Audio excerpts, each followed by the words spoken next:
Now there's a strange lady, folks, today with $1 million in your estate, and your son lose his leg. That really don't understand how to use resources. Now, the book of Ephesians is written to Christians like that.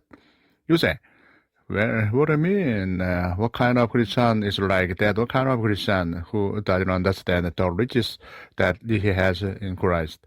The kind of Christian who wanders through life with a case of spiritual malnutrition, who doesn't know where the feast is. The kind of Christian who doesn't know how to tap his resources, maybe because he doesn't know what they are, and so he never really finds out how rich he is. If you get a handle on the book of Ephesians, some people have called it the bank of the believer. This is your spiritual checkbook, and every time you roll the check out of this bank, your funds are non-diminished. In other words, you can write checks on all the riches of God as often as you earn, for as much as you want, and never diminish the account. Isn't that nice? That's the book of Ephesians.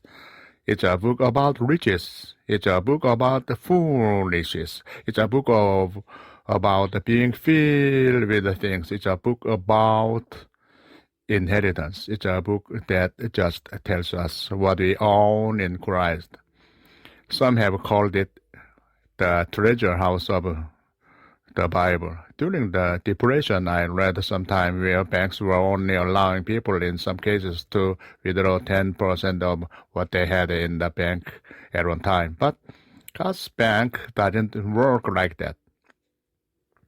You can draw out all you want all the time and never diminish your account. But you don't know that unless you understand the principles in the book of Ephesians. So you want to get the book of Ephesians and get it down good. It will absolutely revolutionize your life, and I think we are going to have a re-revelation of Great Church by the time we are through with this book because of its incredible riches. It will teach you who you are, how rich you are, and how you are to use those riches for God's glory.